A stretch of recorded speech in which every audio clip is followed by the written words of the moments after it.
இப்போ female patients பார்த்தீங்கன்னா அவங்களுக்கு பிரசவம் ஆகும்போது சிசேரியன் செக்ஷன் பண்றாங்க அப்படின்னா சிசேரியன் செக்ஷன் பண்ணிட்டு கூடவே டம்மி டக் பண்ணலாமா டாக்டர் அப்படின்னு ஒரு கேள்வி கேட்பாங்க. அதுக்கான விளக்கத்தை தான் இந்த வீடியோவில் நான் சொல்ல போறேன்.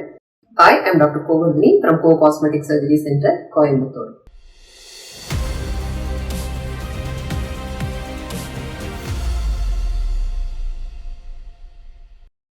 இப்போ யூஸ்வலா பிரசவத்தப்ப பாத்தீங்கன்னா ஃபீமேல்ஸோட வயிறு வந்து ரொம்ப எக்ஸ்பேண்ட் ஆகும்.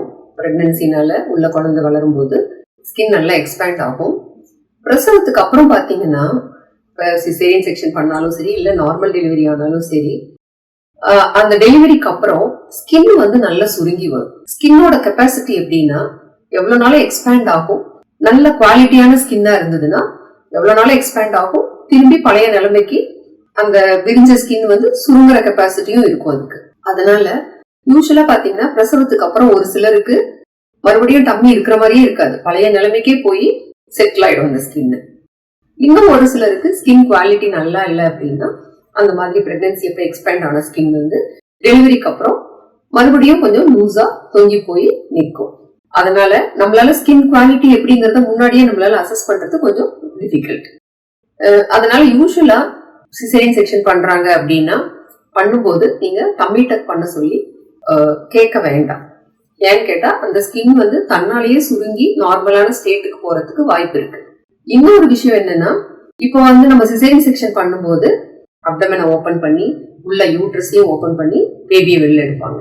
அந்த மாதிரி சமயத்துல நம்ம கூட டம்மி டக் சர்ஜரி பண்ணணும் அப்படின்னா கொஞ்சம் மேஜர் சர்ஜரியா இருக்கும். ஏன்னா எக்ஸஸ் ஸ்கின் சைட்ல எல்லாமும் இருக்கும். ஸ்கின் இன்சிஷன் வந்து ரொம்ப பெருசா போட வேண்டி இருக்கலாம். இந்த ஸ்கின் வந்து நம்ம சைட்ல எல்லாம் டாக் இயர்னு சொல்லுவாங்க, அந்த மாதிரி வராம இருக்கிறதுக்காகவும் பிளஸ் வந்து சைட்ல இருக்கிற எக்ஸஸ் ஸ்கின்னையும் கிளியர் பண்ணணும் அப்படிங்கிற பர்பஸ்க்காகவும் ரொம்ப சிசேரியன் செக்ஷன்ஸ்கார விட ரொம்ப லென்த்தியான இன்சிஷன் போட்டு நம்ம அந்த டம்மி டக் சர்ஜரியை பண்ண வேண்டி இருக்கும். இதுல ரெண்டு விஷயம் என்னன்னா, ஒன்னு இன்ஃபெக்ஷன் ஆகிறதுக்கான வாய்ப்புகள் அதிகம். இன்னொன்னு பாத்தீங்கன்னா லென்த்தி ஸ்காரா இருக்கிறதுனாலயும் அடிஷனலா ஒரு எக்ஸ்ட்ரா ப்ரொசீஜர் பண்றதுனாலயும் அவங்களுக்கு வந்து ரெக்கவரி வந்து டிலே ஆகலாம். இதனால இந்த மாதிரி காரணங்கள், ஒண்ணு வந்து ஸ்கின் வந்து தன்னால கண்ட்ராக்ட் ஆகிற ஸ்கின்னை நம்ம வந்து அதை கட் பண்ணி எடுத்து பெருசா சர்ஜரி பண்ணிக்க தேவையில்லை சிசேரியன் பண்ணும்போது.